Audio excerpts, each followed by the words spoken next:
అందరికీ నమస్తే. నా పేరు శ్రీకాంత్. ఫస్ట్ టైం మీరు కానీ మన ఛానల్ చూస్తున్నట్లయితే సబ్స్క్రైబ్ చేస్తారని మనస్ఫూర్తిగా కోరుకుంటున్నా.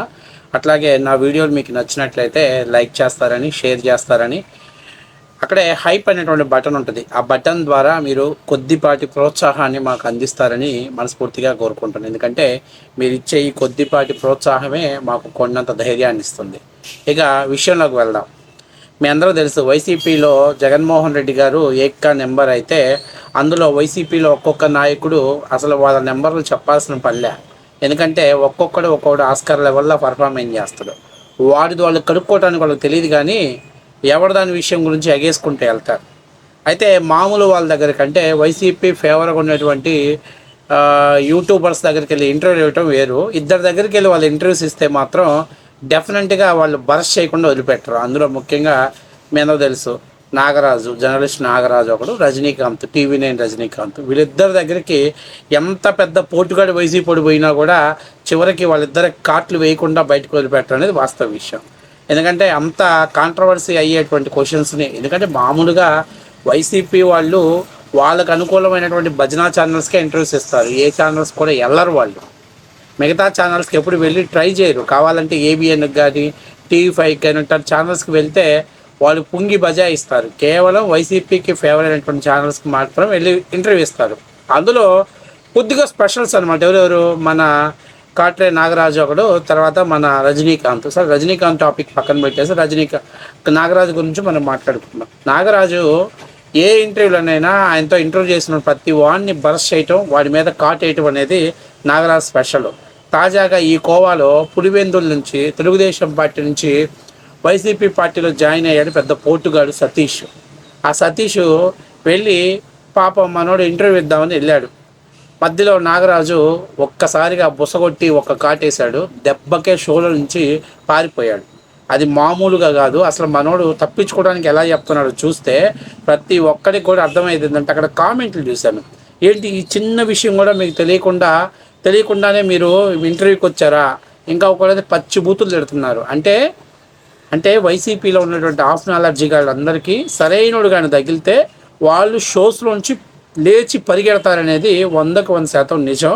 సో ఇప్పుడు ఆ వీడియో మనం చూసే ముందు, ఏదైతే మనోడు లైవ్ షో నుంచి అది టాపిక్ని డైవర్ట్ చేయడం కోసం మనోడు ఎంత ఇబ్బంది పడుతున్నాడో ఆ వీడియోని మీరు చూసే ముందు ఫస్ట్ టైం మీరు మనల్ని ఛానల్ చూసినట్టు సబ్స్క్రైబ్ చేస్తారని మనస్ఫూర్తిగా కోరుకుంటున్నా. సరే, ఒకసారి చూడండి. మనోడు అద్భుతమైనటువంటి పర్ఫార్మెన్స్ చేశాడు. ఒకసారి అందరు చూడండి. విజయవాడ వరదల సమయంలో ₹1 సాయం చేస్తారని జగన్మోహన్ రెడ్డి గారు ఇంతవరకు ఏంది ఇవ్వలేదు వాళ్ళు కూడా ఆరోపిస్తున్నారు. ఎక్కడ ఆ కోటి అంటున్నారు, దాని గురించి మాట్లాడారు సార్ మీరు? జగన్మోహన్ రెడ్డి గారు ఏ మాట చెప్పినా తప్పకుండా చేస్తాడు. నేను ఇంతవరకు నా దృష్టికి ఫస్ట్ టైం మీరు చెప్తాను రియల్లీ. నేను I give you an explanation tomorrow itself. నేను ఈ కోటి అనేది చూడలే, తర్వాత అది ఇచ్చినట్టు లేదనేది కూడా నిజంగా it is a news to me. ఈ రోజు మీరు చెప్పినారు కాబట్టి tomorrow I come with reply to you దీని మీద ఏమైందనేది. నా దృష్టికి ఆయన ₹1 చెప్పింది నా దృష్టికి రాలేదు, లేదు ఇచ్చినాడు లేదనేది కూడా నా దగ్గర లేదు. బట్ మీరు అడిగినారు కాబట్టి దాని మీద క్లారిటీ మీకు రేపు కనుక్కొని నేను చెప్తాను ఖచ్చితంగా సార్. సో ఈ రోజు జరిగినటువంటి ఈవెంట్స్ అన్ని, చంద్రబాబు నాయుడు గారు అధికారంలోకి వచ్చినప్పటి నుంచి ఈ రోజు వరకు ఈవెంట్స్ చూస్తే ఆయన చెప్పినటువంటి ప్రామిస్లు అన్ని ఫెయిల్యూర్ అయిపోయినాయి. మేజర్గా ఎక్కువ డబ్బులు ఖర్చు అయ్యేటువంటి స్కీమ్లన్నీ కూడా ఎత్తి పక్కన పెట్టినారు. మిగతా కొంచెం అంతో ఇంతో తక్కువ డబ్బులు ఖర్చు అయ్యేటి హాఫ్ ఫుల్ఫిల్డ్గా సగం కూర్చొని చేసినారు. మహిళలకు అందరికీ ఫస్ట్ థింగ్, మహిళలు ఓట్ బ్యాంక్ అంతా చేస్తానికి ప్రతి ఒక్కరికి ₹15,000 డబ్బులు ఇస్తారు సంవత్సరానికి అని చెప్పండి. నీకు 15 మీరు అందరు కూడా చూసింటారు. మరి నాకు 15 నీకు 15 వచ్చిందా? చెప్పన్నారు గారు. ఈ రోజు నువ్వు ఆ ఓటర్ల దగ్గరికి పోతే ఈ పగలగొట్టేటువంటి వ్యాపారం తీసుకుని కొడతారు. సో వాళ్ళ యొక్క దృష్టి నువ్వు మర్చాల. వీళ్ళ ₹1 అడిగితే నాకు తెలియదండి సబ్జెక్టు, నాకు పెద్దగా అవగాహన లేదండి అని చెప్పి మాట్లాడతాడు. ఎందుకంటే దాని గురించి మాట్లాడాడు అనుకో, ఆల్రెడీ బాబాయ్ పరిస్థితి ఏమైందో తెలుసు. తర్వాత నెక్స్ట్ వీడి పరిస్థితి ఏమైందో కూడా మనం ఊహించుకోవాలి. వీడు కానీ రేపు కనుక్కొని చెప్పి రిప్లై ఇస్తాడంట. రేపు పోయి జగన్మోహన్ రెడ్డి దగ్గరికి వెళ్ళి, సార్ మనం ₹1 ఇవ్వాలి కదా సార్, విజయవాడ వరద బాధితులకు అప్పుడు హుటాహుటిన పెద్ద పోర్టుగాల్లాగా ₹1 ఇస్తానని సీఎం రిలీఫ్ ఫండ్ ప్రకటించారు కదా, మరి ఏం సార్ ఎప్పుడు ఇస్తారు సార్ అని నేను అడిగాడు అనుకో, ఖచ్చితంగా చెప్తున్నా, కృష్ణానదిలో ప్రకాశం బ్యారేజ్లో మనోడు శవమై తేలుతాడు.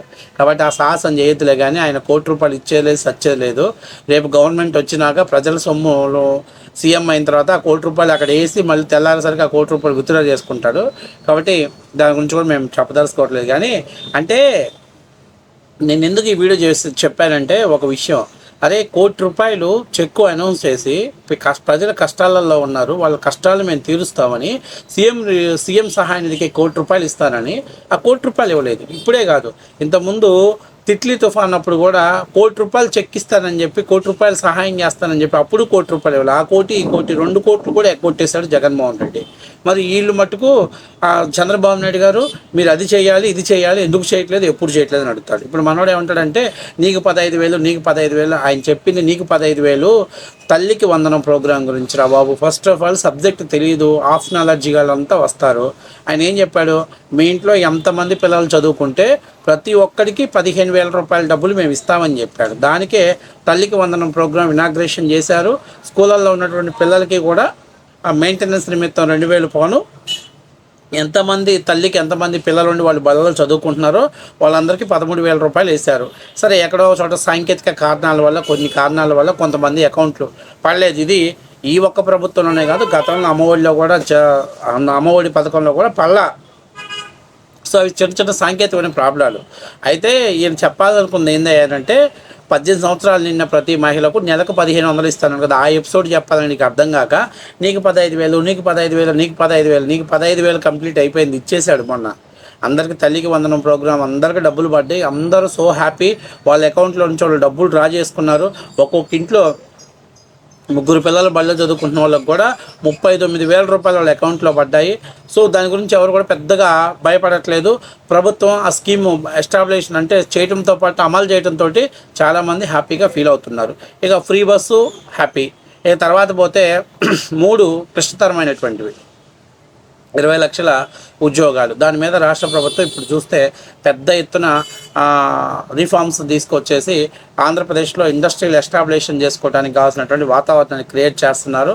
దానికి తగ్గట్టుగానే గూగుల్ డేటా సెంటర్ కావచ్చు, లేకపోతే మొన్న వచ్చినటువంటి స్టీల్ ఫ్యాక్టరీస్ కావచ్చు, లేకపోతే రెన్యూవబుల్ పవర్ ప్రాజెక్టులు కావచ్చు, ఇలా చాలా వస్తున్నాయి. అంటే కొంచెం టైం పట్టింది. వైసీపీ వాళ్ళు షుగర్ పేషెంట్లు కదా, తొత్తర ఎక్కువ, తొందరగా బాత్రూమ్కి వెళ్తూ ఉంటారు, అదే పనికి వెళ్తూ ఉంటారు. కాబట్టి మీరేమీ ఆవేశపడాల్సిన పని లేదు. ఖచ్చితంగా హామీలన్నీ కూడా ఫిల్ చేసిన తర్వాతనే గవర్నమెంట్ మళ్ళీ ఎలక్షన్స్కి వెళ్ళిద్ది. మీలాగా ఉద్యోగస్తులకు ప్రతి సంవత్సరం జాబ్ క్యాలెండర్ ఇస్తామని చెప్పి యువత చేతిలో సాక్షి క్యాలెండర్ పెట్టినటువంటి దౌర్భాగ్య పరిస్థితి రాష్ట్ర ప్రభుత్వం ఉండదు, ఖచ్చితంగానే ఫిల్ చేసింది. ఇక చాలా ముఖ్యమైన విషయం ఏంటంటే ఈయన పెద్ద పోటుగాడని చెప్పేసి రేపు కనుక్కొని చెప్తానన్నాడు కదా. ఎవరిని కనుక్కొని చెప్తావు? నిన్న విజయవాడ వరద బాధితుల్ని వాళ్ళందరి కష్టాలలో ఉంటే వెళ్ళి ఓదార్చి నా గుండె తరక్కుపోతుంది ₹1 ఇస్తాడు. అంతకుముందు ఉత్తరాంధ్రాన్ని చూస్తే అమ్మో నాకు తిట్లీతో ఎఫెక్ట్ వచ్చింది ₹1 ఇస్తాడు. ఆ కోటి ఇవ్వాల ఈ కోటి ఇవ్వాల, దాని గురించి చెప్పాలరా. అవసరమైతే కొంచెంసేపు ఇంటర్వ్యూని ఆపేయి నాగరాజు గారు, నేను కనుక్కొని చెప్తానని చెప్పి పక్కకి వెళ్ళి కనుక్కొని దాని ఎక్స్ప్లెనేషన్ స్పాట్ ఇవ్వాలి. అంతేగాని దీన్ని మాత్రం అయితే ఆలస్యం. కానీ వీటి గురించి అయితే మాత్రం చంద్రబాబు నాయుడు గారు, తెలుగుదేశం పార్టీ నాయకులు ఇమ్మీడియట్గా సమాధానం చెప్పాలి. వీడి దగ్గర సమాధానం లేదు. ఇక నాగరాజు గట్టిగా పట్టుబడితే దన్నం స్వామి షోలో నుంచి పారిపోతానంటాడు. ఎందుకంటే ఏం చెప్తే రేపొద్దున తాడేపల్లి ప్యాలెస్లో ఏం జరుగుతుందని భయం. ఎందుకంటే వీళ్ళకి బాగా తెలుసు, ఈ సతీష్ అనేటువంటి వాడు 2019 ముందు వరకు